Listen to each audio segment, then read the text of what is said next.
What's going on, CFL fans? Welcome to Season 8, Episode 5 of the BC Lions Den podcast. My name is Brian Walrishan, and I'm joined by co-host Cole McGarvey, and we're happy you're tuning into the show. Just a reminder to you all that YouTube is the best place to watch the show. You can participate in the show, send your questions, and of course, subscribe, which helps us build the brand of the podcast. This week, we've got a special show for you as we have both hosts of one of my favorite CFL podcasts joining us for a CFL Roundtable discussion about the upcoming season.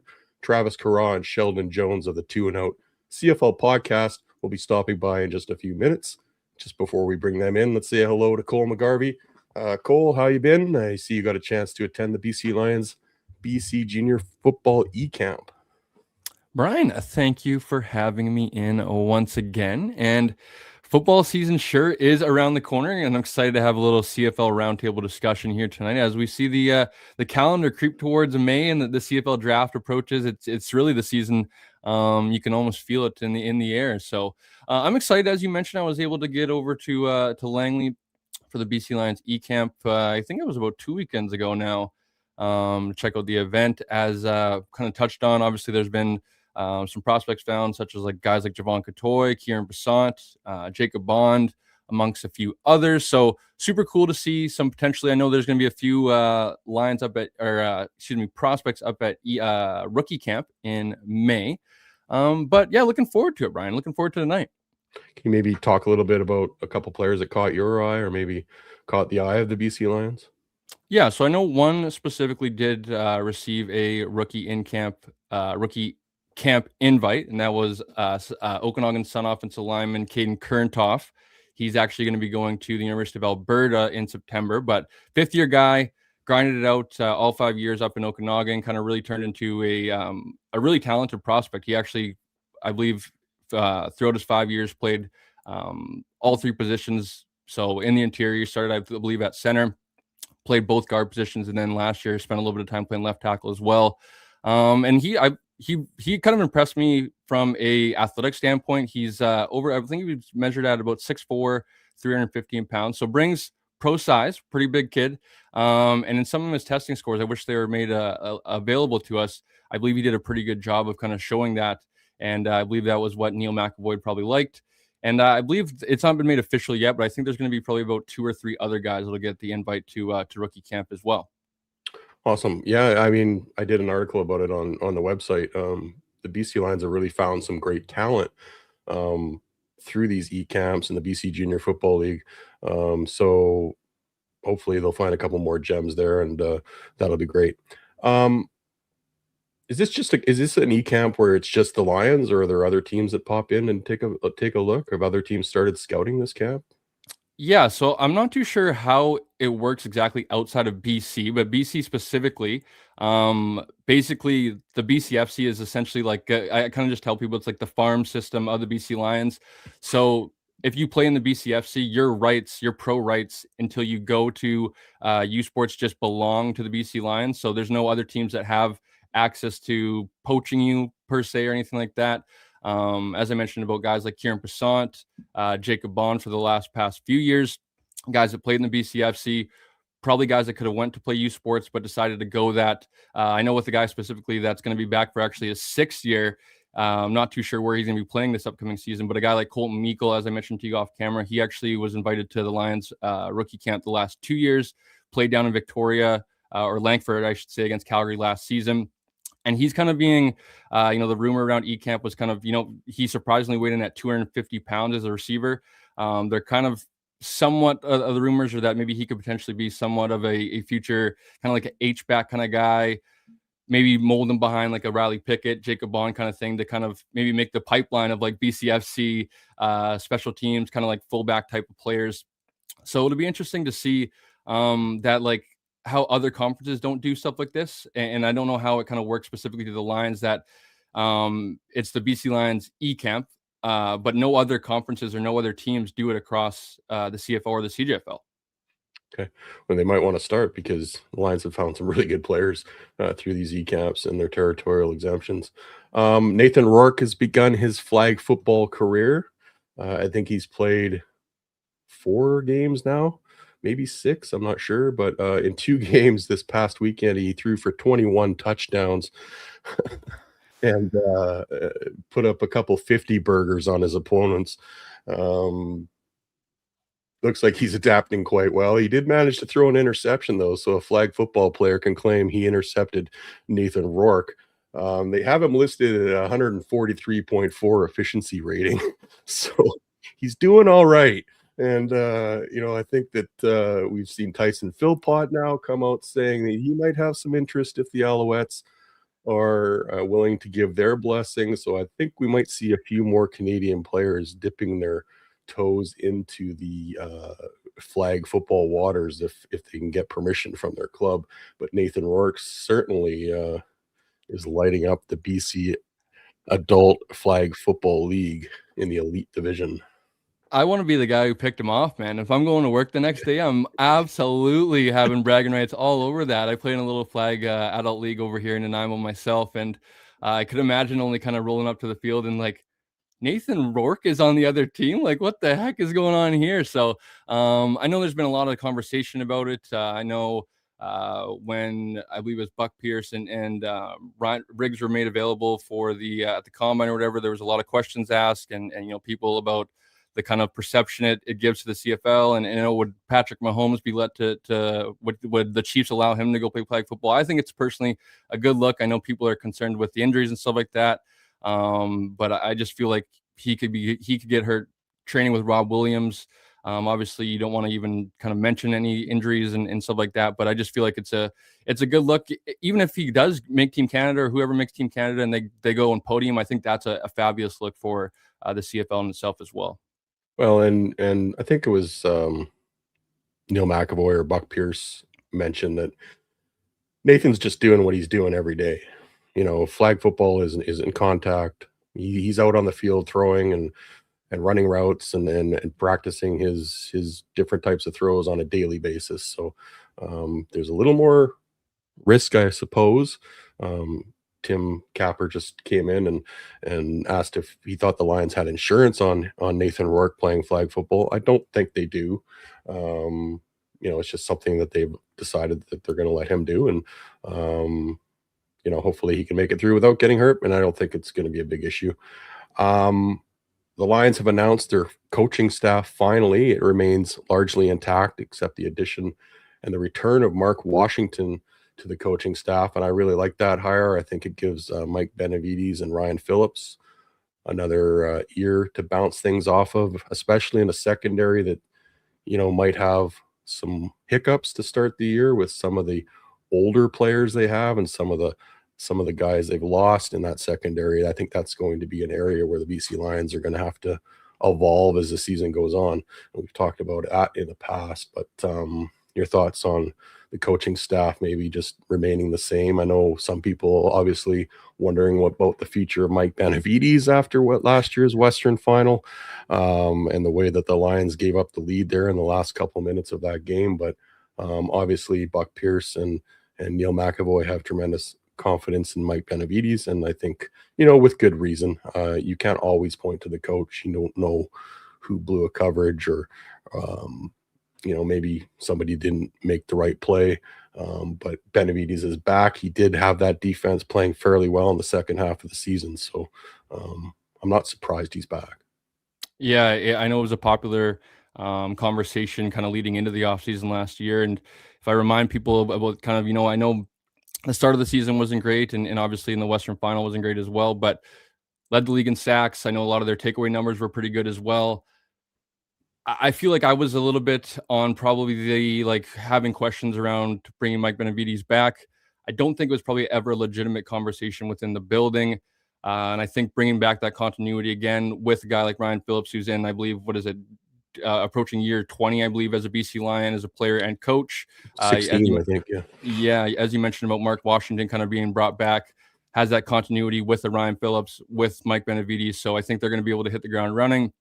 You mentioned about RP in the secondary, kind of just keeping the band together, I guess, if you want to call it, right? With our RP kind of leading the charge, GP and TJ Lee kind of going to be the veterans in that room to try to stabilize it. But other than that, kind of status quo as we kind of thought and kind of imagined kind of leading up into this point of when the Lions are going to officially announce it. But as you mentioned, it's mostly the same names outside of, I think, a few, just Mark Washington. I think that was about it. All right, we are less than a month away from training camp, so without further ado, let's get into some CFL Roundtable discussion with Travis Currah and Sheldon Jones of 2andOut.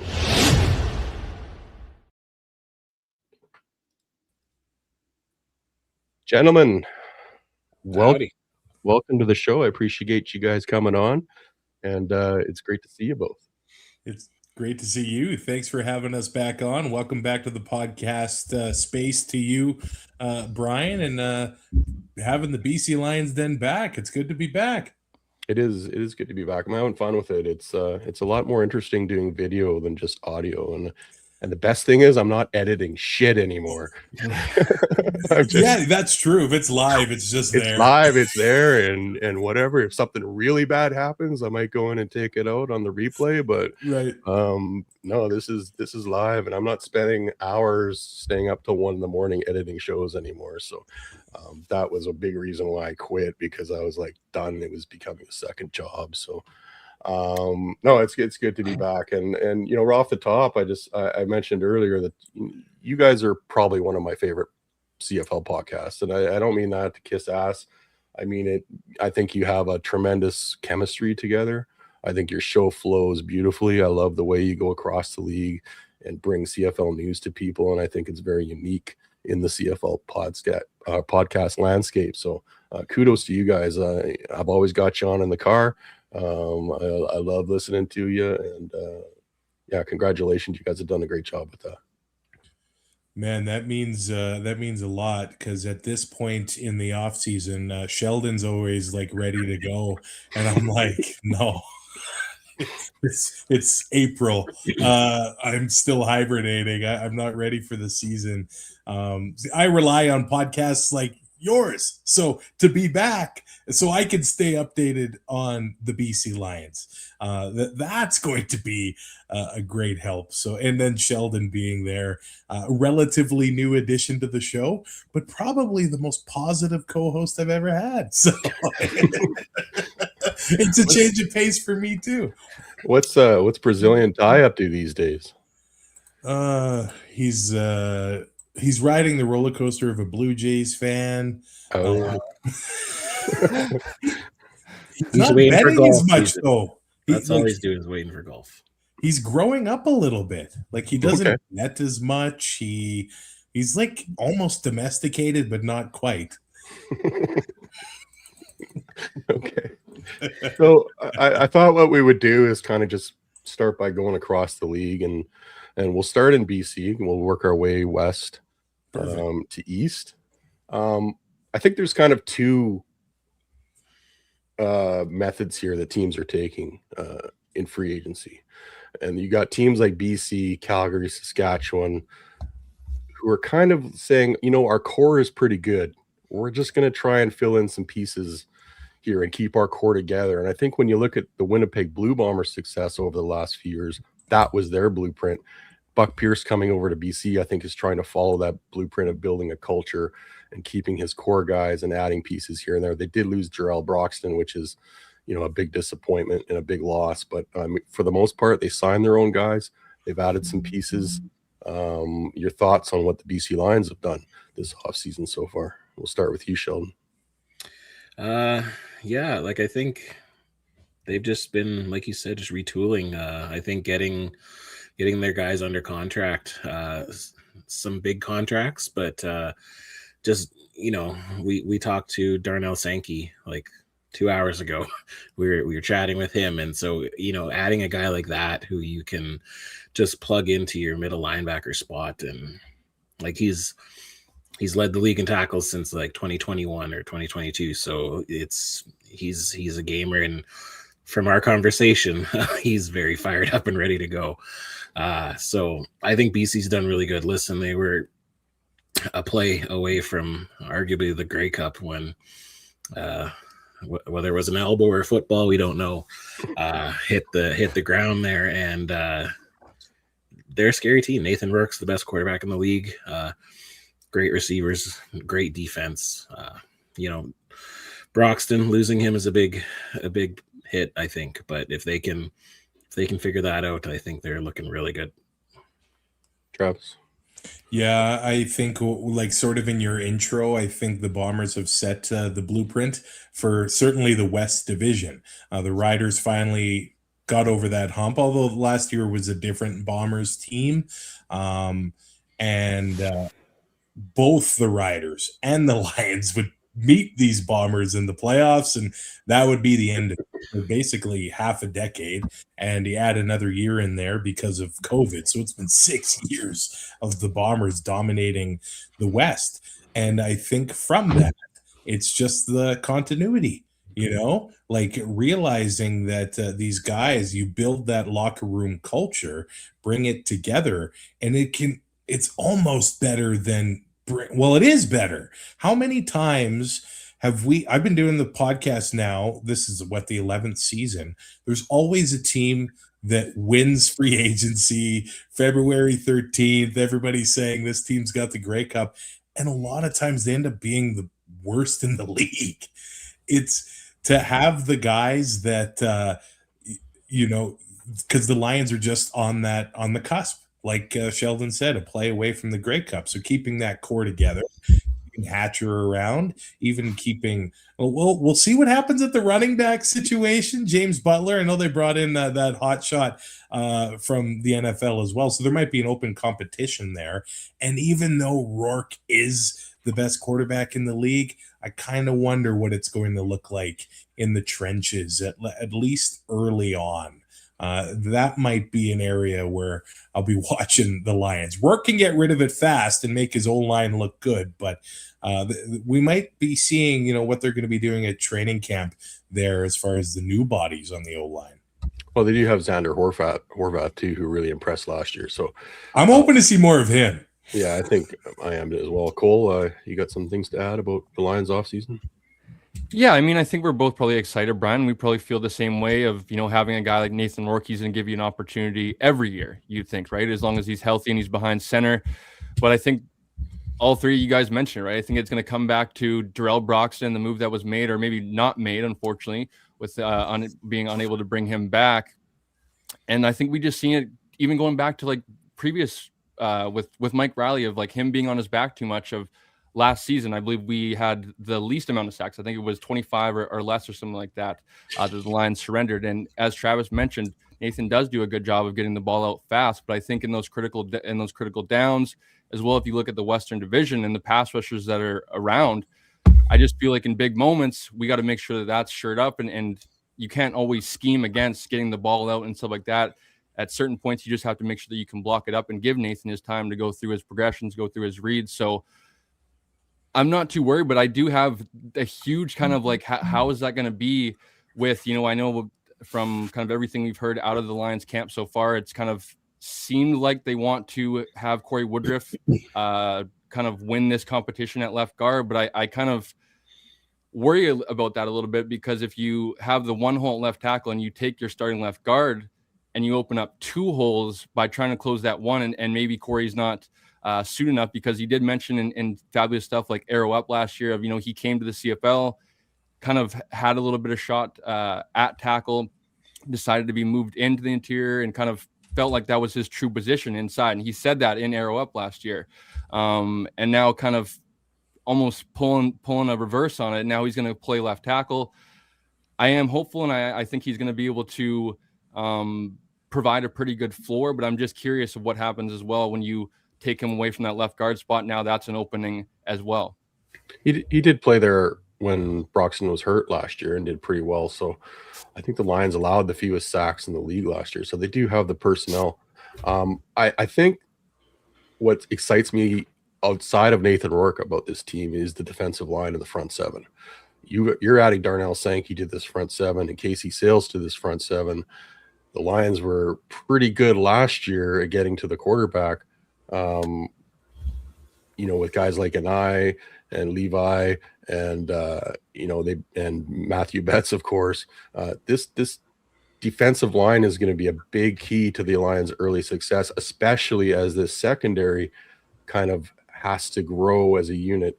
Of course, losing Robert Carter Jr., Christian Beaulieu is going to be out to start the year. Jackson Finley, of course, impressed last year. He's only going to get better. TJ Lee and Gary Peters are coming back. Concerns me a little bit with their age. The Lions defense did get better after TJ Lee returned last year, but we'll see how that works out. Another year older, and as the old saying goes, Father Time is undefeated. So eventually things are going to catch up with those two guys, and the Lions are going to have some answers to replace them. Let's move over across the border to Alberta now, and I think when you look at the Calgary Stampeders, much the same kind of philosophy as the Lions. Didn't really do a lot in free agency. They lost some guys to the NFL, two pretty big, important pieces. But you got Vernon Adams there. They gave the Lions all they could handle in the semis last year. Travis, we'll start with you. What do you think about the Calgary Stampeders heading into 2026? And the Stamps will probably tell us that, hey, they deserved to be in the West Final, and that the clock management at the end of the first half in that West semifinal was left a little something to be desired there. Now, it was crazy. Like the season that the Stamps had last year was wild. I think they changed every starter on defense. They had, the rookie Moose, Damian Alford, comes in and he starts lighting up the league early. He slowed down as the season went on, but every single one of their moves hit. That doesn't happen. And then they turned it into a playoff team. So I am a big fan of Vernon Adams Jr., and he just seemed to bring a different energy to that team. He's known on the West Coast, obviously, in Montreal. He seems to probably still have a little bit of a chip on his shoulder, but I think hanging on to guys like Dedrick Mills and one guy I'm looking forward to see back is actually Malik Henry. He got hurt in 2024, wasn't able to get back on the field last year at all. So hopefully he's able to get back on the field this year, and that would just add another piece to that offense. And he's still young in the receiving corps. So yeah, I think the Stamps, even without Damian Alford, although maybe a couple of those defensive departures probably will hurt them, but the West is just a crapshoot. It looks like it's gonna be another fight, and I think the Stamps are probably gonna be about the same as they were last year, and VA is gonna put it all on himself if he can stay confident, and he seems like he can get it in his head, which is kind of sad. I think everybody in the league's rooting for him. I would think fans want to see him succeed. And that Grey Cup being in Calgary, that's going to add another layer of pressure to that team. Yeah, they will get Bagleton back too, so that'll be a big addition for them. Yeah. Sheldon? Yeah, I'm a little less, I guess, enthusiastic. I'm the Stamps hater on their show anyway. It's well known, but I'm concerned about those three big losses to the NFL, and even if they don't stick, you're without them for the first half of the season at least, right?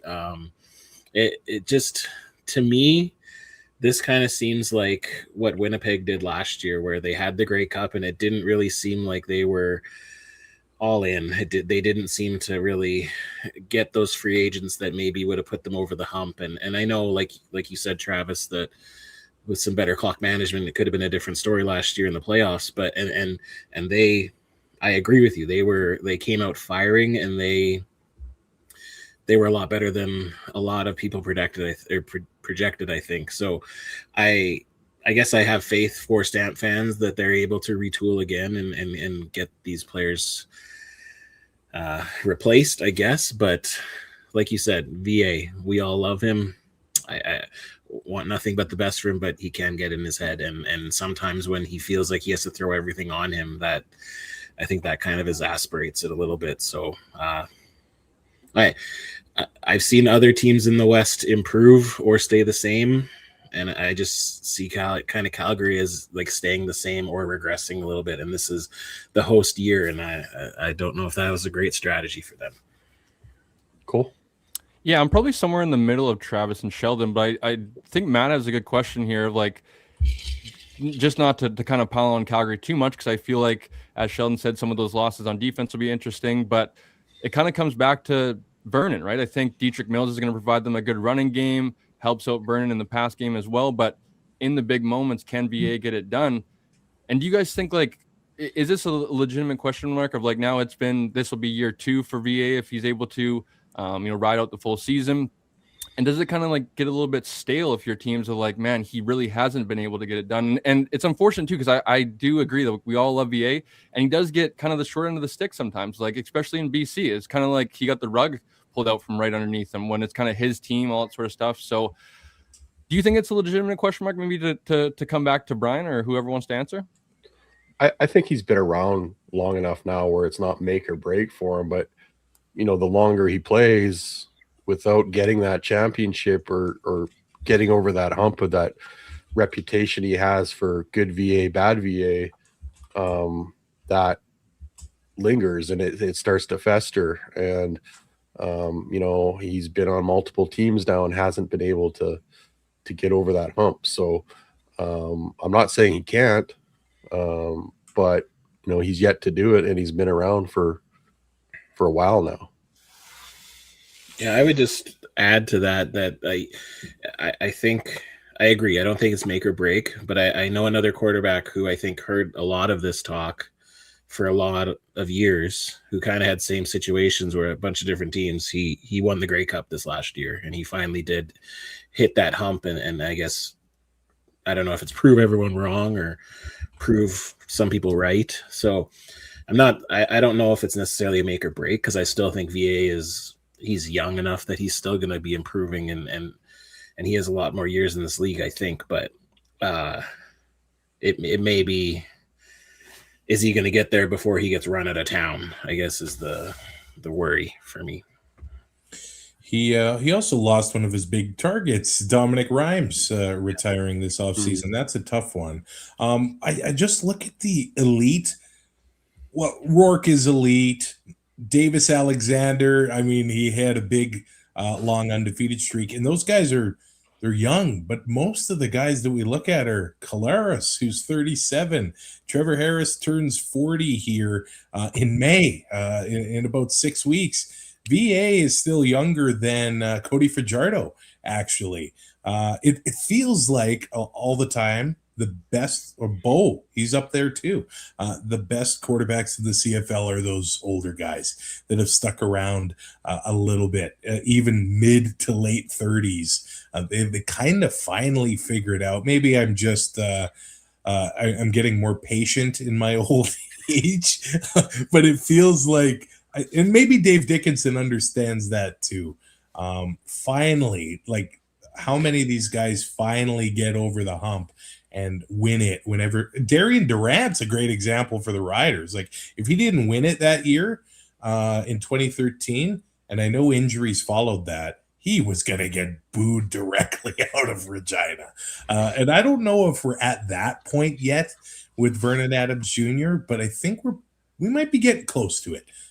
A season, 2 maybe, and then that talk is going to get louder and louder and louder. I hope he's up to the challenge, but I feel like it is a trend we see with CFL quarterbacks. They play in the league for 10 years, and then finally they start playing in the big one, and they get the ring on their finger. I feel like he's at a good spot in Calgary. I mean, there's nobody really behind him who's going to push him in the immediate future. He's going to have a chance there. That's his team right now, and it's going to remain his team for at least the next couple of years, I would think, barring a serious injury or something like that. The thing with VA is he's such a fantastic guy. Like, you can't say a bad word about the guy. He's just, everybody loves him. He's super with the fans all the time. So you do, like you said earlier, you want him to succeed, but I don't think this is make or break for him. All right, let's move north in Alberta, and we might as well just rename free agency Ed Hervey Week. We've got the Ed Hervey tampering window. Ed Hervey Week will be known as the official week of free agency, and the Edmonton Eskimos certainly went hog wild signing players. Now they're on the opposite spectrum of the BC Lions and the Saskatchewan Roughriders and Calgary Stampeders. They're trying to load up. I think I read the other day they have over $1.4 million tied up in their offensive line, and they don't plan on cutting anybody. Wow. So Ed Hervey spent. Will the chemistry be there in Edmonton? I know a lot of people love Cody Fajardo. My personal opinion is Cody Fajardo is an average, serviceable quarterback. I don't think he's a quarterback that is in the elite level. I think you've got like one or two or three guys, 3-4 guys maybe that are in that level, and then there's a drop off. Cody's somewhere probably in the middle there. Edmonton's, going to go with him as their number one quarterback, and that's great. They lose Trey Ford, but they did bring in Taylor Powell, and I think at some point this season, if Cody goes down, we could see a quarterback controversy in Edmonton possibly if Taylor Powell comes in and starts lighting up, because from everything I've heard, this guy's got some talent, and there were a bunch of teams, including the BC Lions, that were trying to bring him in. So your thoughts on Ed Hervey's cash spending chemistry plan in Edmonton? Cole, maybe we'll start with you. Yeah, I think Edmonton's going to be interesting this year. I think they did get better in the trenches. I think the addition of Taylor Powell does help them. I would probably tend to agree with you, Brian, not wanting to be too much of a Cody hater, because I do like the person that Cody is. But I think having that quarterback depth is going to lead them kind of, as we talked about, the West is going to be a slugfest to see who comes out of it. I could see Edmonton kind of being that team that's like hovering around 500 all season. It's kind of the same old story with Edmonton, kind of similar to last year. Like they hover around, they have chances.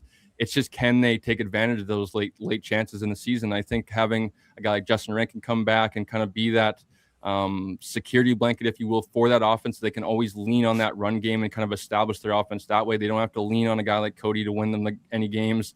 And their offense isn't really built like that. I know it's really interesting seeing a guy like Jordan Maximic in Edmonton and kind of used to that air raid type of offense, where they're not really built like that with their receiving core. Cody's not really that type of quarterback. But I think the additions that they've made, and it's interesting that we say this I feel like year about Edmonton, like they were the big winner of free agency, and then it doesn't really necessarily transition on the field. But as I mentioned, I think they're going to be that annoying team that kind of hovers around that playoff bar. Can they just win those big games come September, October? I think will be the big question for Edmonton. Travis?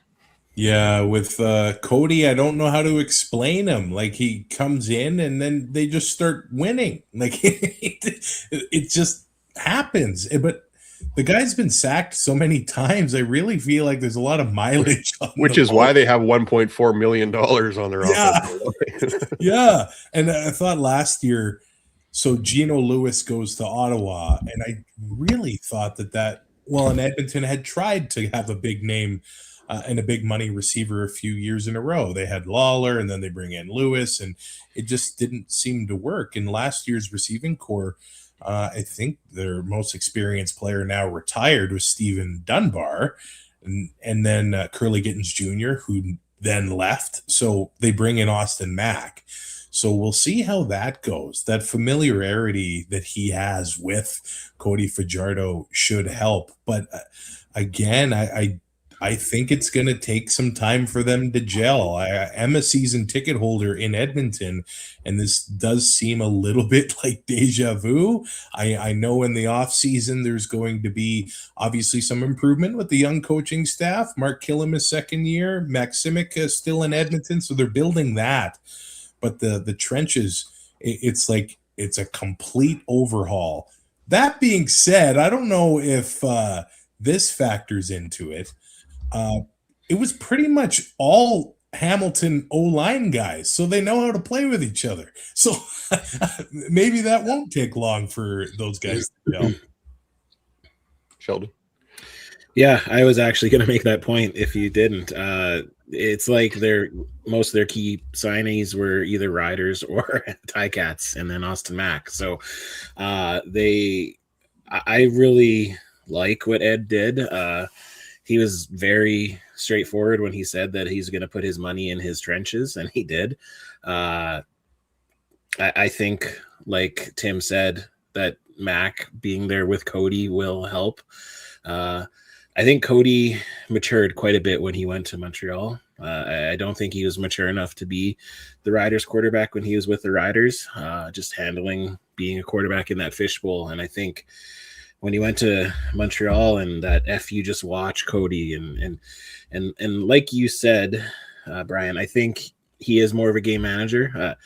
I don't want this to sound like an insult at all, but like a Matt Nichols type of quarterback, like if Matt Nichols had the team that Montreal had there, he would have taken them to a Grey Cup. So that's not a slight, but I really like what Edmonton's doing, and I think Edmonton leapfrogs Calgary, if I'm being honest. Like, just looking right now, if unless Calgary is able to get that hot start again and put their pieces together quicker than Edmonton, I think that Killam's going to be better. I think Maximic's going to be better. I think without having Trey Ford there looming in the background of, half the fans in the stands wanting to free Trey, I think that's going to be great. And if something does happen to Cody, I think Taylor Powell is, and I know this is kind of the kiss of death sometimes, but I think he is the next quarterback coming up, who is a backup right now, who is going to be the next starter. So I'm glad that Edmonton fans should be glad that they got him. I was hoping the Riders are going to sign him. So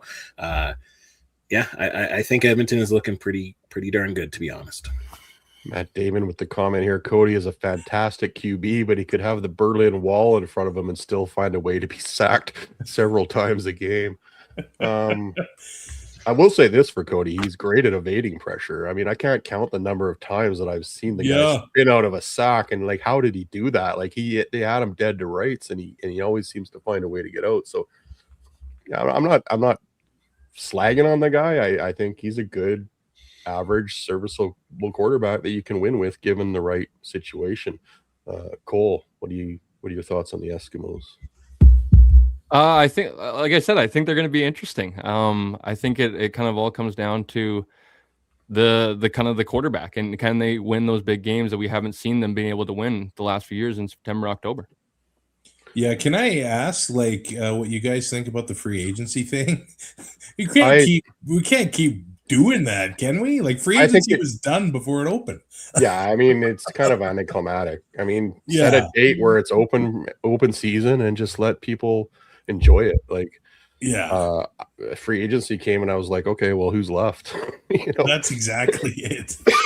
and it was fun watching the signings be announced and come in and stuff like that. But when they're trying to market the league and bring some hype around things, it's kind of gets spread out a lot, and it's just like, okay, well, free agency starts next week. Whoop-de-doo, like, it's all over pretty much, Yeah. So anyway, hopefully they can do something to. I think they should just set a date and say you can talk to whoever you want on this date, and start announcing stuff whenever you want.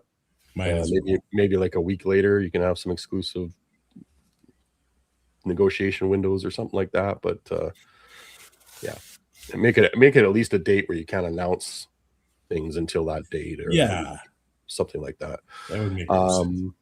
Okay, let's hop the border again and go to the Saskatchewan Roughriders, the Grey Cup champions. As Sheldon, I think that hat's turning yellow. I think you should take it off your head once in a while. I actually wear it very sparingly to keep it good. I have my other really. Every time I've talked to you, it's on. That's because, like, if I go to work, I'm not wearing this to work or anything like that. It's at home. When I get home, if I'm going on the pod, I throw it on. But I'm very careful with this. It's Grey Cup champions again in the boat of. I would put them in the boat with the Calgary Stampeders and BC Lions, kind of filling in pieces. They had 44 players to re-sign or something like that. I think they re-signed 22 of them. So they did have some losses, but most of those 22 were core guys. So we'll start with Travis this time. What are your thoughts on the Riders?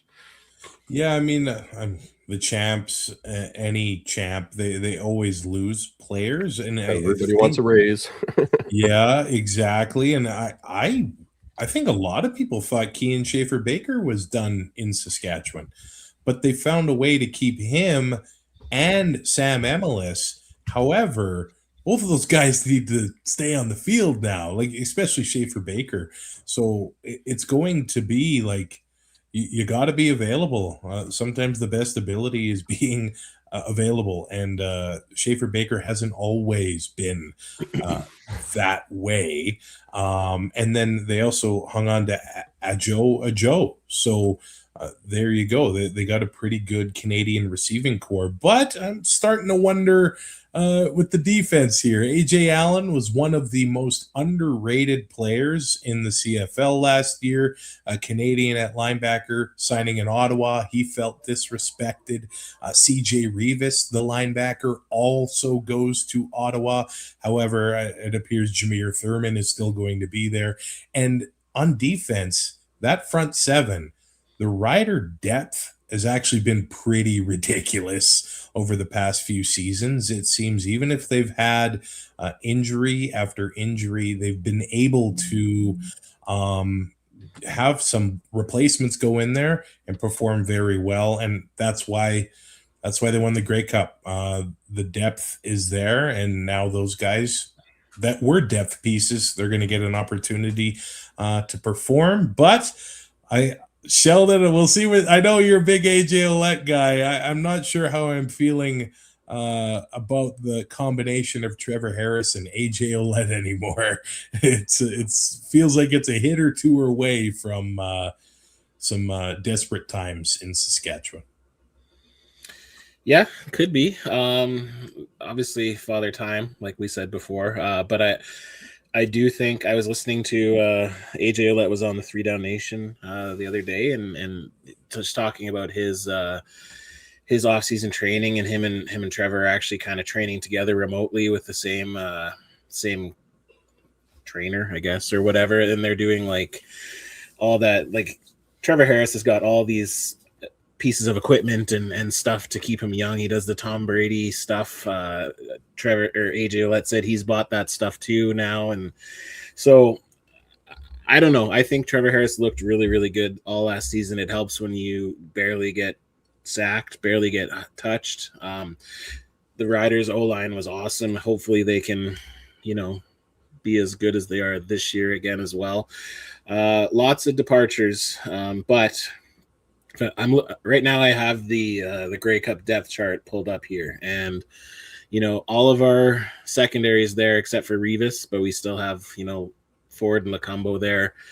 I know AJ Allen is gone, but Brooks Jr. played well enough, I think, to be given that chance. I really wanted AJ Allen back. There's no secret there. I wanted Revis back, but those guys, I guess, just kind of became expendable with people who were filling in and being able to do their. Baldonado, I think, is a big loss. I think he's really good. He's better. I understand his disrespect because I do feel like he's shown to be better than just another global player. However, it looked like the Riders wanted to pay him like another global player, so that's not great there. But yeah, D-line, the depth was there, but now it's going to be tested because Carney's gone. Johnson has retired, at least coaching. So you still have Rose. You have Sanders. Sad, looking for big things for Sad, the draft pick from last year. And then when you look on offense, everyone's there except for Tommy Neal, basically. So they didn't get hit as bad as they could, I think. But I have faith. Jeremy O'Day has been drafting really, really well the past handful of years. Their Canadian depth on offense is pretty crazy, to be honest. Like you said, Travis, getting Emilus and Schaefer Baker back was just not something that I think anyone thought would happen. So that's awesome. I do think missing Neal and Robustelli are going to be pretty big pieces, and Myers, depending on how he does in the NFL. But the receiver has been just a thing that has kind of been a revolving door in Saskatchewan. They've always found somebody. So I'm not as worried, but am I worried, like you said, Travis, about the age of our quarterback and the durability of a running back? Yes, I am. But to be the best, you got to beat the best, and let's see who can do it. Cool. Your thoughts on the champs? Yeah, I think as Tim says, reigning, defending, undisputed for a little bit longer anyways, but WrestleMania this weekend. yeah. I think going down. I think like any champ, as they kind of get poached, there was a lot of conversation around Toronto a few years ago about kind of what were they going to do, and I think they kind of, after 22, they end up winning again in 24. I think it all starts with kind of the commander in charge, the leader at the top. When you look at Toronto with a guy like Ryan Dinwiddie, who was able to kind of stabilize some of that transition, some of those guys moving in and out. And you look in Saskatchewan and a guy, I might add, a Port Moody, BC native in Corey Mace, leading the charge. And I think he's going to be able to just continue to, as Sheldon, I love the tattoo. I think he's just going to continue to be able to stabilize that organization from top down. He is kind of that voice in charge that really provides that calmness to that locker room. And I think he's going to be able to kind of continue to lead them forward. And I think continue to lead them to competitive seasons. Definitely concerned with Trevor and being able to stay healthy for as long as possible, but kind of similar to Trevor, where he knows who he is as a quarterback, right? He's going to get that ball out. He knows what defense is in 80 to 90% of the time pre-snap. So he's able to kind of be that much ahead of the defense. But I think there's probably a little bit of legitimate question marks on defense. So just some of the names that they lost and how they're going to be able to maybe just get back to that same floor, if you will, and maybe not to this exact ceiling. But I think Saskatchewan's going to be a heck of a team in the West and probably likely contend for the top of the West once again. We're not going to have to wait long for a rematch of the Western Final. The Lions are going to come into Mosaic as the Riders' home opener, which is a big task for any team. So that should be a slobber knocker to get the season going for both teams. Yeah, I would like raising and everything. Yeah. Well, I would like to answer Matt's question if possible. QB2, is he a concern?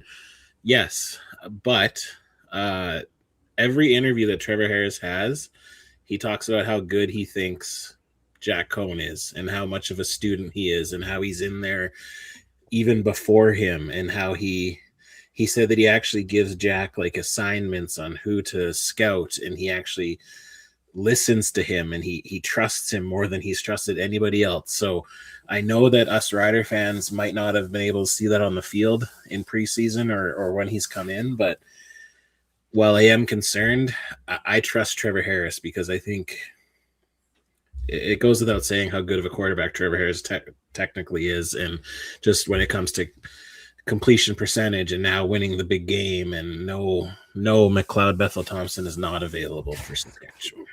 Hey, remember when he lit up the Riders for almost 50? That was Exume, the special team that got the start in the secondary. We remember. So the Riders are like one injury away from making McLeod Bethel Thompson look like MOP again. I think there's a few teams that are one injury That's away true. from putting in a call to MBT because it's pretty thin. Yeah, on the QB market. So, I mean, he's probably sitting by his phone waiting for that call.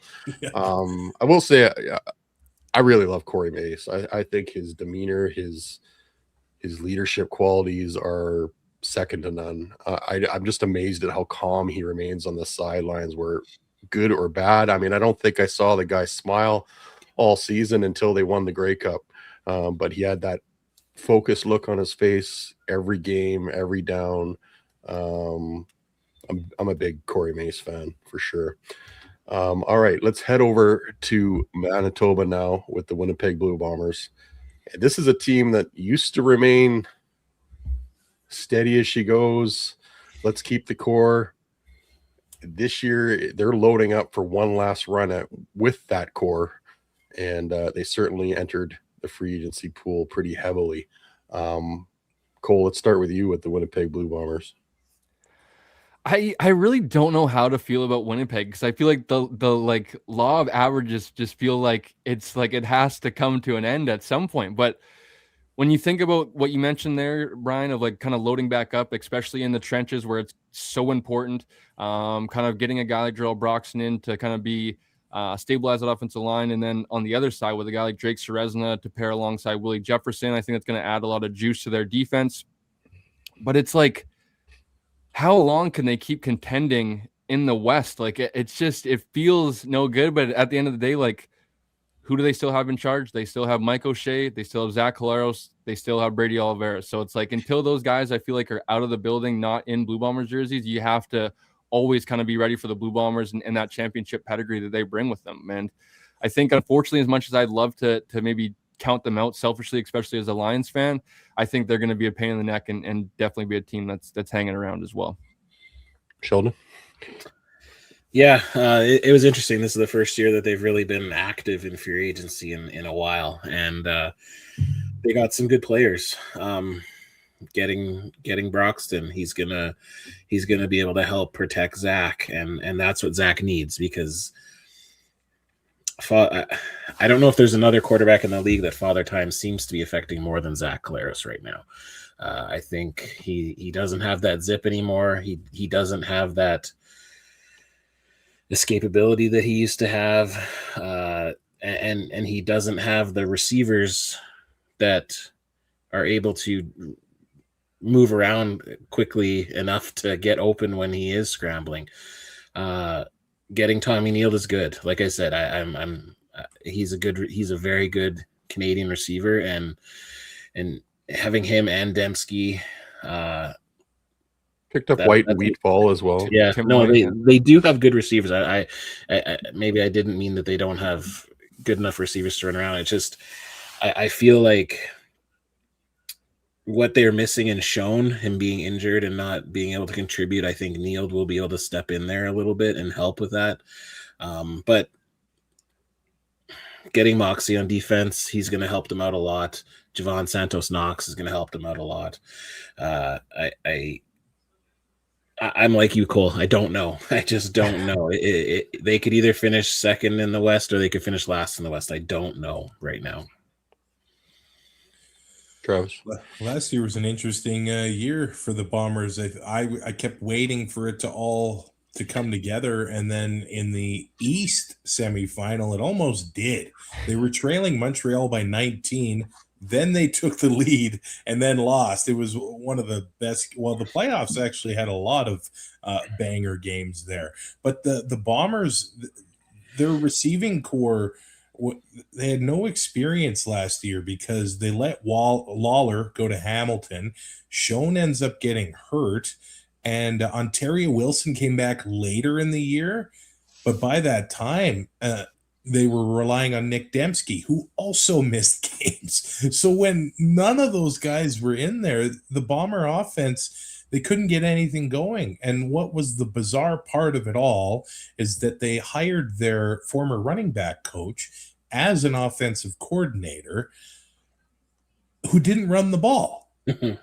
So now they bring, it's Tommy Condell there, who I believe also does not run the ball from past experiences. So they got to get Brady Oliveira the ball. I mean, if you're going to pay the guy that much, I mean, the hometown guy. But it seems like Dembski, that Swiss Army knife sort of on offense, he can run the ball, and they put him in almost every position. And then the defense, the DB group was also getting hurt and inexperienced. It kind of came together as the year went on. And I'm still a big Willie Jefferson fan, but last year you could tell, and Willie's at his best when he's got a Jeff code on the other end that's able to cause some havoc, and he can kind of freestyle and do what he wants and deflect passes and things like that. So adding a Jake Cerez, I know he plays defensive tackle, will probably help Willie and the defense and things like that to be more consistent. So yeah, they still rely on their vets, but and I'm also curious to see, you have Jarrell Broxton and Stanley Bryant. How is that going to work on offensive line? I don't know if they're going to keep both, or things might shake out in training camp, and we've seen some crazy releases before in training camp. So I'm interested to see what's going to happen on that front. Zach Collaros did pick up a couple more concussions last year as well. So hopefully no more of that for him, for his health. But yeah, he's not getting any younger. And behind him, I don't think there's a whole lot in Winnipeg at the moment. So their season pretty much, well, the season of most teams pretty much relies on their starting quarterback. But I think in Winnipeg, it's pretty paramount that they can keep Collaros healthy. And I think that's a big reason why they went out and got Broxton. Kind of reached the halfway point here. We're going to head over to the east in a little bit, but we've got 80 people watching the show right now. 69 of those are on X. We would love for you to head over to YouTube and watch the show on YouTube and hit that subscribe button. It really helps the show grow and helps us out in getting a few more perks and bells and whistles for the show as well. So if you could head over from X and hit YouTube, that's what you got to do. There's the link. Please head over there and help pump up our subscribers a little bit. Well, let's head over to the east. And the Toronto Argonauts had some major changes, none bigger than their head coach packing up and leaving and heading to Ottawa, becoming the head coach and general manager. I did not see that coming. But Ryan Dinwiddie is now in charge of the Ottawa Red Blacks. Your thoughts on what the Argos have done this year, Sheldon? Well, yeah, it was not on my bingo card either, but I think it was necessary. I think Ryan Dinwiddie lost the room.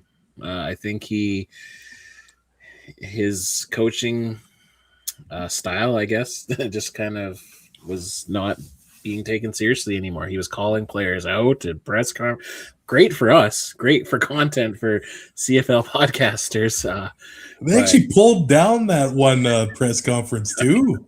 I know, because somebody was going to get cut, but then nobody got cut. So yeah, I think is necessary. I think I do like what I'm seeing from Coach Miller and what he's bringing in and the staff that he made. But again, I think this is all going to come down to the question mark of Chad Kelly. Is Chad Kelly able to get back to what he is? Is he mentally going to be in it? Is he going to have his head on straight for football? Is he going to be seeing ghosts of broken legs in the past? Like we just don't know. I don't think any of us thought he was going to miss as much the whole season. I know it was a gruesome break. It looked gross in the 2024 Western or Eastern final there, or semifinal. I can't remember. But yeah, they have a great secondary option in Nick Arbuckle, but I don't know if that team can handle a whole another year of Nick Arbuckle if Kelly's not ready to go, or if something happens and he re-aggravates or he goes postal, who knows? I don't know if Nick Arbuckle is going to be able to do that again with that cloud hanging over him of, is Kelly coming back? When's he going to come back? Is this my team? Is it not my team? So we can talk about their additions, bringing back Deshaun Amos. We had him on the pod. It was great to talk to him. He's fired up to get back to Toronto. But it's all going to come down to how this new coaching staff works with these players and how Chad Kelly operates, I guess. Can I just add to the Chad Kelly thing before we get to Travis? Yeah. Red flag for me came out this week when there was an article. NFL. I still think I can head to the NFL. Yeah. Is your head on coming back to the CFL after taking a year off, recovering from an injury, or are you focused on getting back to the NFL? Because if it's the latter, I don't think you're going to have a lot of success. And you're 32 years old. Realize what you have here. And I'm all for guys going to the NFL and trying to make their money and when they're younger. But, when you've kind of been around for a while and you haven't got that opportunity and you're coming off a year where you didn't play, I don't think the NFL should be the first thing on your mind. Maybe have a great season and then say, I would like to take another shot down there. But anyway, that's just a red flag for me.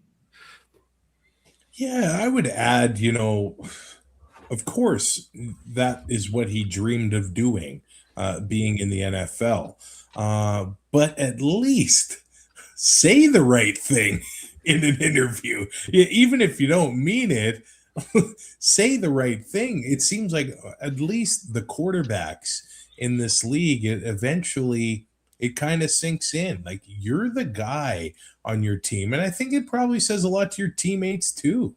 You know, he does have a ridiculous arm, and we've seen him make ridiculous plays, but we'd love to know. Once upon a time, it looked like they wanted to make him the poster boy of the league. That's when I think we all thought maybe Nathan was going to make it in the NFL. We needed a poster boy, and Kelly was the MOP and all that, and then all the news kind of came out. And I don't know, he still seems to go on drunken Twitter rants once in a while. It's like, I don't know. All the talent in the world, but sometimes it does feel like it can be wasted a little bit and could be so much more.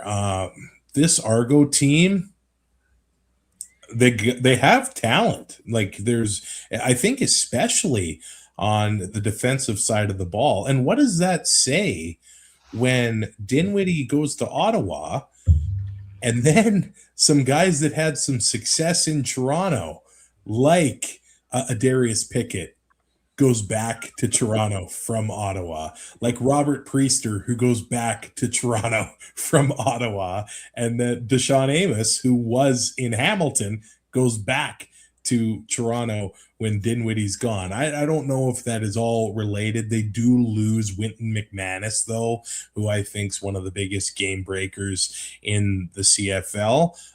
Isaac Darkangelo, though, got onto the field as the linebacker for the Argos.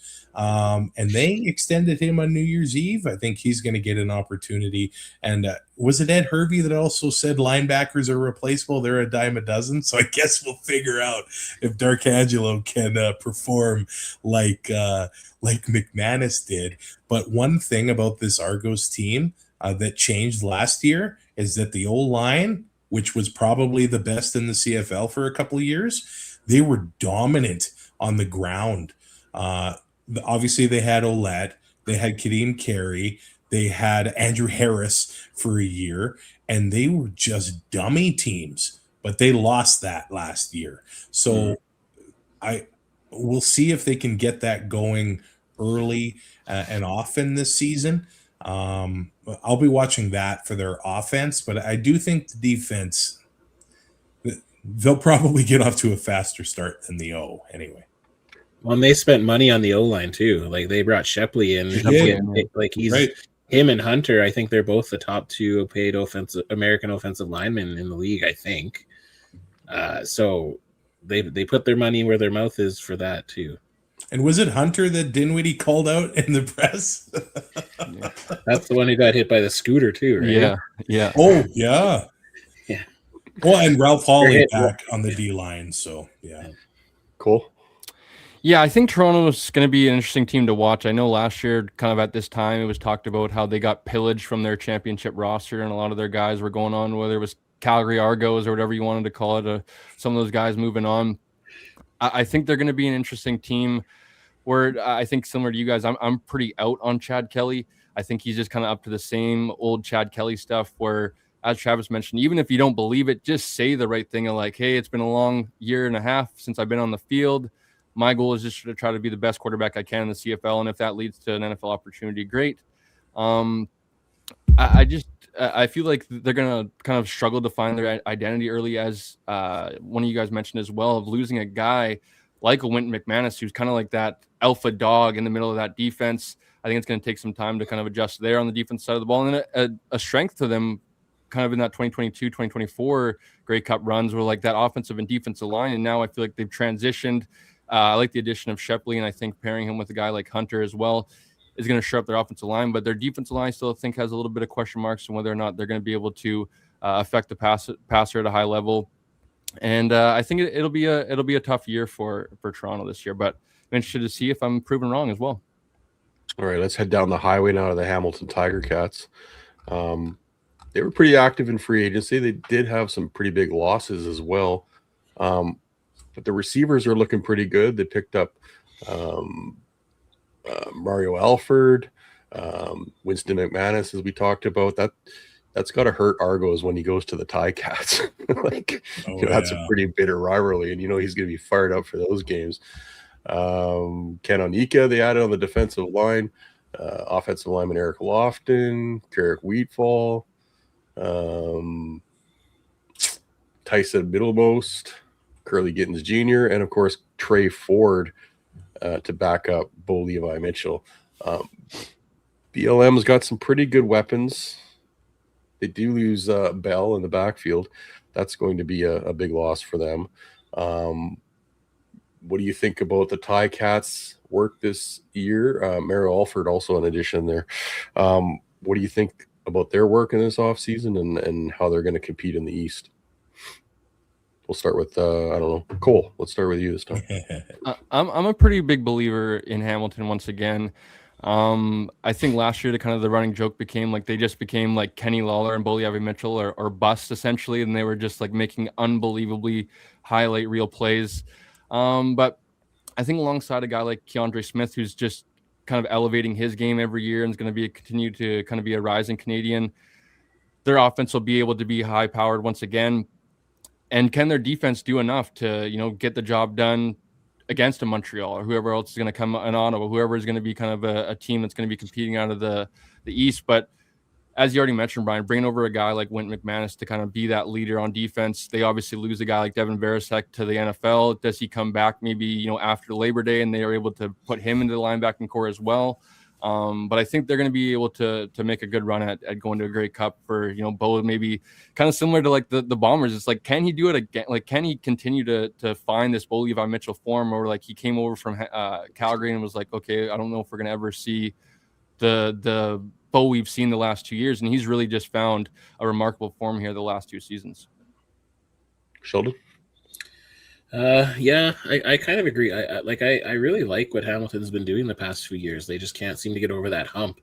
I like some of the people that they've added, but I think it's just going to come down to, honestly, those 3 O-linemen that they lost to Edmonton and I know they got Eric Lofton, and he's good, but he's getting up there in age, and it's just whoever's going to be in there, they're like in Edmonton, when they retool their line, they're going to have to get a chemistry, and they're going to have to learn where everyone is. And so Bo Levi, he's not as mobile as he once was, but it seems like his arm's back. I think he has got that strength back, and he's 100% his arm. So as long as he's able to have time to find Kenny Lawler and Wheatfall and Bridges and all, they have an amazing receiving group. So if he's able to get the ball into those guys' hands, then I do see good things happening, but he's got to have time.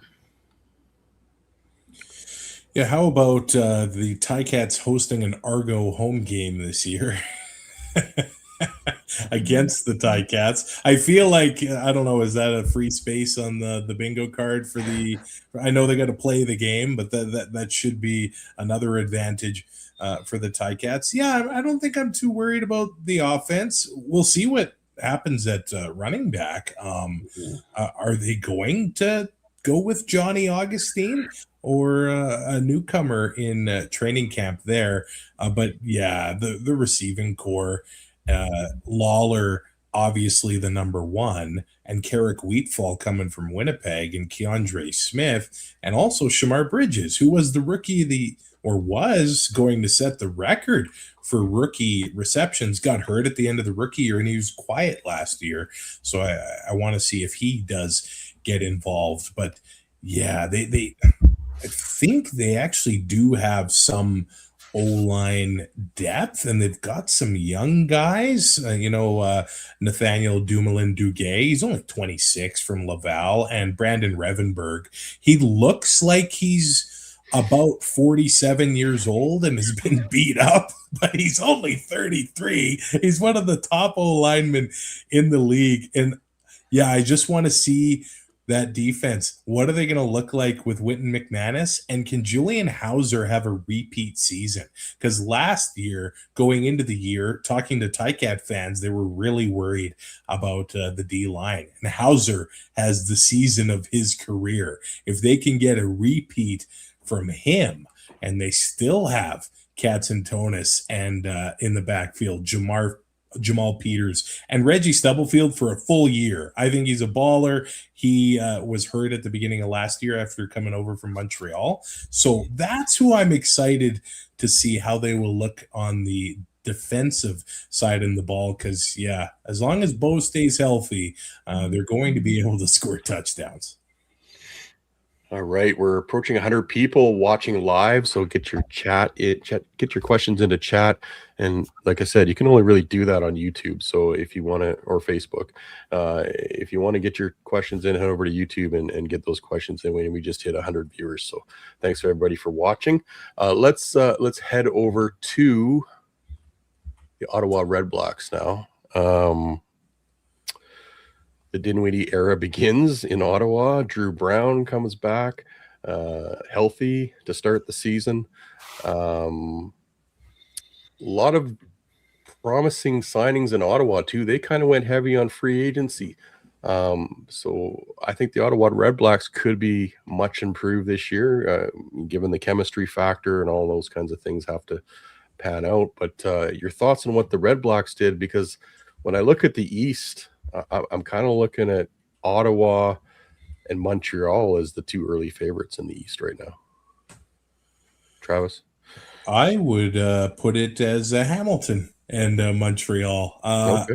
I just feel like we've been here before with Ottawa, where they sign everybody they can and then it doesn't work. Like the last few years, I've been really excited about the receiving core. Geno Lewis, Braylon Addison, Khalil Pimpleton, and then they just can't get them the ball. The thing is, for all of his faults, and I'm talking about Ryan Dinwiddie, he is able to get the best out of his quarterback. And I hope that this really helps out Drew Brown. The guy can move the ball. He's had success doing that, but he hasn't been able to stay on the field consistently. And maybe we'll see. Like, can Ryan Dinwiddie get magic out of Drew Brown and be able to have a consistent offense with the Red Blacks, which it seems like whoever they've thrown into there over the past few years, it hasn't worked out. I'm hesitant to believe that this year will be the year that it will work out, but those fans in Ottawa, it's been a rough go. Although Lions fans, you haven't had the Grey Cup in 15 years, so you'll say, I don't feel so bad. But I don't know. I'm hesitant. Hey, Travis, it's our time. Was that a Red Blacks joke? Maybe it is their time. I don't know. I'm hesitant to believe. I think this one, and I know they have that coach's cap that I was hoping they would get rid of it this offseason. And I know Sean Burke, I think now is he the president of football ops. I kind of wonder if he's a guy that's on the hot seat a bit when it comes to the Red Blacks. Sheldon? Yeah, I like all the players they signed. I think, if you had this group together for a few years, they'd probably be a really, really good team. We have to see how that's going to happen. But I think, Ryan Dinwiddie has a track record of coming in quickly and turning a team around and taking him to a Grey Cup and winning a Grey Cup in the first season. So he has that history. Maybe this is like a Jason Moss situation where Dinwiddie learned some mistakes and how he should have handled things, and he's going to start fresh. I know Jason Moss had a little bit of a different transition where he went and was a coordinator for a little while, but I think everyone can admit that once Moss got to Montreal after his stint in Edmonton, he matured a lot as a head coach. So I'm gonna give him the benefit of the doubt that he's able to do that here, because they signed so many all-stars, a lot of them from the Riders, and I think if AJ Allen is able to come in there on defense and become that leader and get everyone else to buy in, like, he is the type of player who you can build a defense around and can be that quarterback of the defense. and they have a lot of weapons on offense too. And like you said, if Dinwiddie is able to be the QB whisperer for Drew Brown, that's great. But there's also another guy in there that I guess maybe I kind of forgot about when talking about Taylor Powell maybe being the best backup in the league, and that's Jake Mayer. He has started a couple seasons worth of games, and he is another guy that maybe Dinwiddie is able to get his hands on and take Jake Mayer to that next level that maybe Dave Dickinson thought he was at when he was able to move on from Bo Levi Mitchell in Calgary. So I think Ottawa has all the right pieces on the chessboard. It's just up to Ryan Dinwiddie right now to see if he's playing chess this season or if he's playing checkers. Cool. Yeah, I'm glad Sheldon mentioned Jake Mayer. I think he's going to be a guy that's going to be a huge important piece along 21-week season. Obviously, there's injuries that happen, but if Drew Brown isn't able to find that level of play this year, I think they can go to a guy where, I feel like Drew Brown hasn't earned that long of a leash going into another season with Ottawa. We've kind of seen this play out before where he's not able to stay healthy. So I think that signing was hugely important for them, where I think it's kind of similar to a team like maybe Edmonton, where similar to Travis, I have Montreal and Hamilton probably on top of the East, but a team like Ottawa with, two quarterbacks that can come in and be serviceable, can win you some games. They'll be that annoying team that kind of hovers around that 500 mark, pushes for that third and final East playoff spot, maybe fends off a crossover team from the West. But can they get it done? I think it's a little bit, I'm going to ease off the kind of Ottawa train going into this year after being a believer last year. I think there is a little bit too much newness going on and still a lot of question marks about Drew Brown and can he get it done. So I'm going to ease off Ottawa and kind of being a believer going into the season. But I think they're a team that's intriguing to the Eastern Division and can be a sleeper to win it. Okay, we'll head over last but not least, the Montreal Alouettes. Jason Moss always finds a way to have his team competitive. They weren't real active in free agency. They had some key losses with Austin Mack, Darnell Sankey, Marc-Antoine Dequoy retires, James Letcher heads to Saskatchewan, Dylan Wynn, Charleston Rambo. They did bring in Dustin Crum as well. Who else here? Other guys are kind of just role guys who they brought in to fill in holes. But Montreal always seems to have that competitiveness in the East, no matter what happens to their roster. Jason Moss finds a way, and he finds a way to have his players believe in their system, believe in that locker room. I think Montreal will be in it again. We'll start on the other side this time with Cole. Yeah, I think Montreal is the team to beat in the Eastern Division. I think it has to start with a guy like Davis Alexander. We're hoping that hamstring stays nice and healthy this year, and I think if it is, he's a very dynamic playmaker that's very exciting to watch when he's not playing BC, I might add. But I just think they have so many talented playmakers, and that belief in that locker room is very strong with Jason Moss, and only going to get bigger as they kind of go through these games together. As you said, Brian, about kind of the core of the BC, Saskatchewan, Winnipeg teams that are just not as active in free agency, but they're keeping that core together, keeping that continuity all together, and I think they're able to have that advantage on some of those other teams that are more active in free agency and kind of take a little bit more time. But I think when you look at a team like Montreal, obviously Davis Alexander is maybe the talk of the town as of late because he's kind of that new guy that's came onto the scene. But it starts really in the trenches. When you look at their offensive and defensive lines, they're just absolutely ridiculous, especially the defensive line is just loaded, and I think causes a lot of problems for opposing teams where they're not able to essentially all those guys are getting one-on-ones because they're so talented. And it's like, man, the waves of pass rushers that they kind of throw at teams is overwhelming, I'm sure, at times. So when they're able to protect a guy like Davis Alexander, he's able to facilitate the ball to their receiving core, and they're able to get after the pass rusher. I think that they're going to be a great team. Sheldon. Yeah, I agree. They're the best team in the East still until proven otherwise. I think hopefully Davis Alexander's hamstring is 100% and he's able to go out there and do what he does. I know it's not true, but statistics say he still has not lost a game in the CFL. So he still has that streak going since the playoffs don't count. And it'll be interesting to see how long that can last, because like I said, I believe they are the best team in the league. They didn't need to do much in free agency. They didn't lose all that much. And I say that when, they decided that the league's top tackler was kind of expendable because of who they have kind of waiting in the wing there. So much like Saskatchewan, I think that they are pretty strategic in these moves, in letting a couple players like Sankey and Matt go, thinking that they have the players to be able to fill those positions. And it's just Jason Moss he's 1A, 1B best coach in the league, in my opinion. They could have, I know the Riders won the Grey Cup, but either one of him or Mace could have won the Coach of the Year, I think. So they're just going to keep doing what they do, and we're going to watch.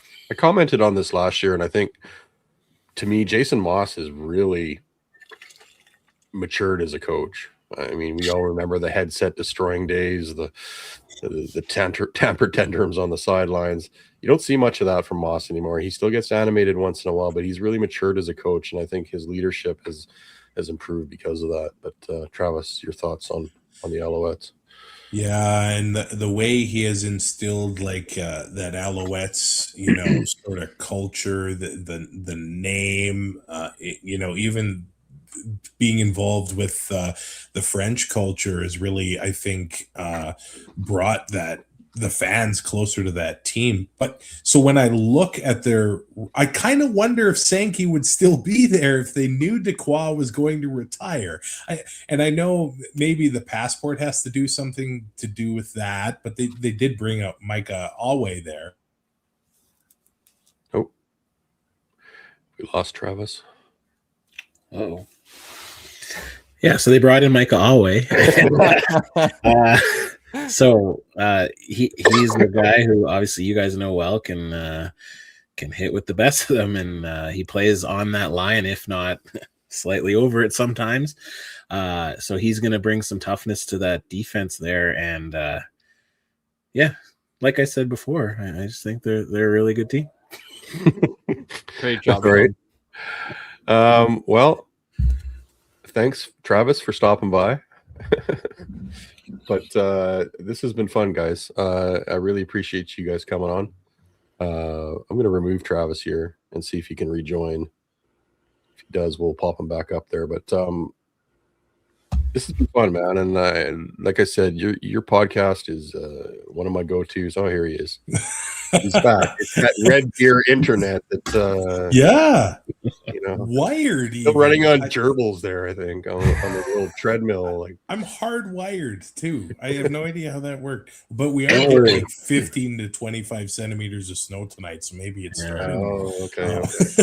Was I talking about seamless? I just took right on. I was seamless. the Canadian linebackers, Jeffrey Canton Arcu, or was I cut off by then? You were cut off right at Micah Alway. Oh, okay. Yeah, I was. I don't know what you said, but I was. Sheldon landed the plane beautifully. Nice, nice. The Canadians on the Alouettes are just Philpott, Canton, Arcu, even with the loss of Marc-Antoine Dequoy. And Cole, you mentioned the D line. Like when you have Josh Archibald and Isaac Adeyemi Berglund creating that kind of havoc, that helps your roster a lot. And I am looking forward to see their running game. I became a big fan of what Stevie Scott did. And I know the East semifinal Bombers fans are still mad about Stevie Scott and the Alouettes pushing over the sort of a rugby touchdown there. And Travis Tice, like that dual attack in the backfield for the Alouettes, those guys are mean, and they're both only 25 years old. So, and they do have a lot of young talent still on the Alouettes. And Cole, you mentioned Sheldon landed the plane, another great Alouettes flying reference. So well done. All right, guys. Well, that completes our little journey across the CFL. I want to thank you guys for coming on. I really appreciate it. It's been great catching up with you guys. And again, 2andOut CFL Podcast. Make sure you're following it. Make sure you're following these guys. What they do is really, really cool. And you can follow them at https2andout.ca. And on Twitter, you can also follow those guys. Travis, I meant to fix this because I did it off memory and it's wrong. So the it's underscore. Travis _Currah, and Sheldon Jones isn't even close. He's got some Sheldon Jones. Just look up Sheldon Jones on X and you'll find them. 83. Add a fan twos onto there. We're good. Okay. But yeah, this has been fun, guys. Before we go, I'll just give a shameless plug. Tomorrow morning, we're putting out a show with Diedrich Mills, but also I know you're big into and a big supporter of CFL Fans Fight Cancer. One of the members of the organizing committee came on, and they have a special announcement for this 20th anniversary season that they're making on the show tomorrow morning. We're going to put it out at 8 a.m. BC time while I'm sure you're getting your beauty sleep. I'll just be starting work, but I'll try and catch it. I'm not that old where I get to sleep in every day. I got one last thing I want to plug too. Sorry. It has to do with that CFL Fans Fight Cancer. There is going to be a bowling event, and it's in BC. There's going to be across Canada, but there is one in BC too. It's going to be on May 23rd from 4 to 8 p.m. at the Commodore Lanes in 838 Granville Street in Vancouver. The cost and the details and stuff will be announced tomorrow, but it's just yet another event for everyone across Canada to possibly get together in their select cities and have fun and raise more money for this wonderful charity. Well, we should put out another show by then, so maybe we'll have somebody on to talk about that, because I know the first event was a little embarrassing for the BC folks. It was myself and 3 other people that showed up, so we'll try and get some more people to come out. It's a little different out here in BC. We don't have that camaraderie that a lot of other CFL cities have, and we're kind of spread out all over the place, so it's tough to get people together. But it's probably not a 9-minute drive like Regina either. Yeah, exactly. Well, when you look at back east and they got Toronto and Hamilton, and those fan bases are so intertwined, they're all friends, and they tailgate together, and there's a big community there. We don't really have that out here, so it's a little tougher to get people together, but we'll see what we can do to do that a little better this time around. Guys, again, thanks. I really appreciate you coming on. It's awesome catching up. Travis, I saw you at Grey Cup from across the room at the CFL Fans Fight Cancer event. I meant to come and talk to you, but did we not talk in Winnipeg? We never talked in Winnipeg. I saw you from across the room. I said, "Oh, there's Travis. I got to go talk to him," and I never got over there. So I apologize for that. Well, you'll be in Calgary. It's like a 90-minute flight, so you'll be there. We'll have to make up for lost time. Absolutely, guys. Appreciate it always, and we'll be listening for more great podcasts from you guys. Awesome. Later, gents. Thanks for having us. See ya. All right. Thanks for having us. Cheers. All right. That was our CFL Roundtable.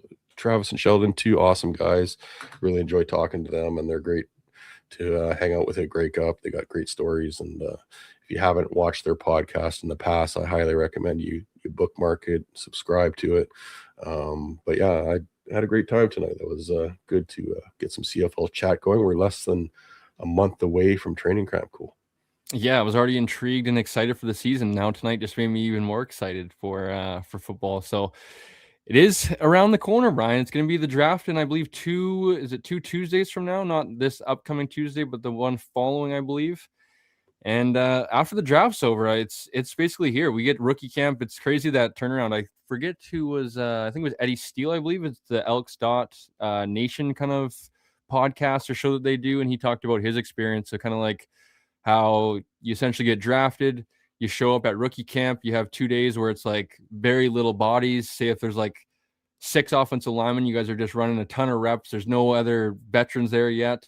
And then the vets come in, they're all fresh, they're all ready to go, and they're just taking tees off. So it's interesting and just happens so quick. There's no lead up to it. There's no mini camp. There's no all that stuff. It's just like boom, boom, boom, and we're in a training camp, and preseason games are here as well.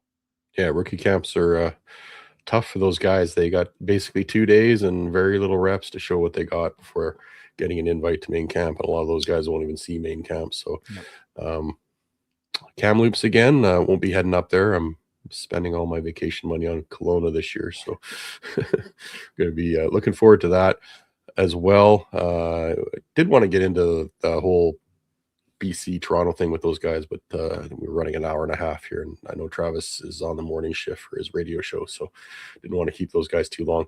But yeah, it's almost here. We should be looking for more Lions news coming out in the next little while here as we get closer to training camp. More stories from the Lions themselves. But thanks for watching, everybody. We peaked at about 112 viewers. We still got 112 in here right now. Once again, I really ask that you guys take the time and just head over to our YouTube channel and give us a subscription. That would be much appreciated. It really helps our channel grow and get more eyes on us, and gives us some more perks and bells and whistles for the show once we hit a certain subscriber level. So we're really working hard on that. If they also are heading to YouTube, they can also check out some of our older episodes as well, Brian. If they missed out on any of those, we have, I believe, 4 also with, the introduction, Nathan Rourke, Riggs had joined us. So if they did miss out and are wanting to go check those out, head over to the YouTube channel and they'll be able to consume those at their own convenience. All right, everybody, have a great couple weeks as we head to training camp here. We'll probably take another couple weeks off, and then we'll probably start into weekly shows from there. So haven't really decided what we're going to do in Kelowna yet. I plan on bringing some equipment with me, but we'll see what the time allows to do and what kind of internet I have there as well. It's kind of hard to do a live stream show if you have really bad internet. So we'll see what the hotel internet is like, but we'll definitely try and hit some practices and get some info from practice and maybe some interviews there if Bakes can help us out do some of that live from practice in Kelowna. Until then, have yourself a great couple weeks, and we will thank you for watching again, and we will talk to you real soon. Peace out, everybody.